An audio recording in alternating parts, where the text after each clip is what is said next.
윤석열 대통령 당선인은 오늘 별다른 공개 일정 없이 인수위 구성에 매진할 계획입니다. 내일 위원장과 부위원장 등 전반적인 구성을 확정해서 발표하기 위해 관련 인사들을 만날 것으로 알려졌는데요. 취재기자 연결해서 알아보겠습니다. 황혜경 기자. 네, 정치부입니다. 예. 당선 이후에 빡빡한 일정을 소화했던 윤석열 당선인, 오늘은 공개 일정이 없이 인수위 인선안에만 매진한다고요? 네, 그렇습니다. 윤 당선인은 오늘은 당사 집무실에 나오지 않고 모처에 머물며 인수위 인선안과 향후 국정 운영안 구상에 몰두할 계획입니다. 앞서 윤 당선인은 코로나 상황 등 국내외 현안을 감안해 최대한 이른 시일 내에 인수위를 출범하고 신속하고 안정적인 국정 인수에 나설 뜻을 밝힌 바 있는데요. 통상 2주가량 걸리는 인수위 구성 시한을 앞당겨 적어도 내일은 인수위원장과 부위원장 등 인수위 윤곽을 발표하고 다다음 주 초반에는 인수위를 발족한다는 방침입니다. 새 정부가 여소야대 전국에서 집권을 시작하는 데다 대통령 집무실 이전과 여성가족부 폐지 등 굵직한 과제가 산적한 만큼 서둘러 인수위를 띄워 정권 인수 준비에 만전을 다하겠다는 것으로 해석되고 있습니다. 앞서 윤 당선인 측은 인수위를 기획조정, 외교안보, 정무사법행정 등 7개 분과로 구성하고 따로 코로나19 비상대응 TF와 청와대 개혁 TF를 만들겠다고 밝힌 바 있는데요.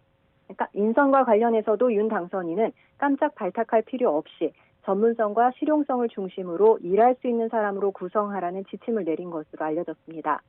이와 관련해 장제원 비서실장을 비롯해 이철규 총괄 보좌역 등 비서실 인원은 일찌감치 당사에 나와 인수위원 인사와 관련한 조율과 검증 작업에 매진하고 있는데요. 또 비서실 인력 보강을 위한 추가 인선도 준비하고 있는 것으로 전해졌습니다. 네, 아무래도 인수위원장이 누가 될지 가장 관심인데요. 애초에 거론됐던 국민의당 안철수 대표가 맡을 가능성도 여전히 있는 겁니까? 네, 어제 윤석열 당선인과 안철수 대표가 2시간 넘게 도시락 오찬 회동을 했는데요. 이 자리에서 인수위원장직 제안이나 인수위 구성과 관련한 논의는 없었다고 밝혔습니다만 인수위원장직을 맡느냐는 질문에 안 대표가 선을 긋지는 않았습니다.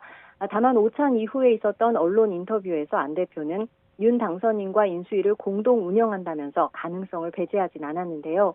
일각에서는 인수위원장에 김병준 전 상임선대위원장과 김한길 전 민주당 대표 등도 거론되는 가운데 구체적인 내용은 여전히 베일에 가려 있습니다.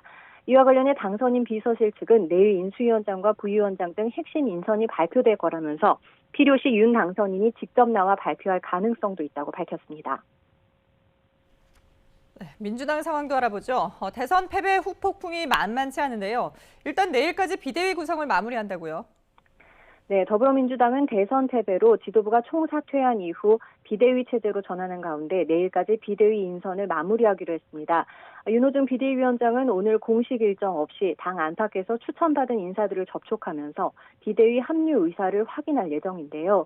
비대위 인선이 마무리되면 다음 주부터 완전체로 당 혁신과 지방선거 준비 등에 매진한다는 계획입니다.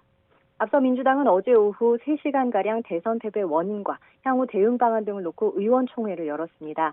이 자리에서는 윤호중 비대위 체제가 국민이 바라는 변화와 쇄신에 적합하냐는 우려부터 이재명 전 후보가 진두지휘에 나서야 한다는 주장 등 갑론을박이 벌어졌는데요.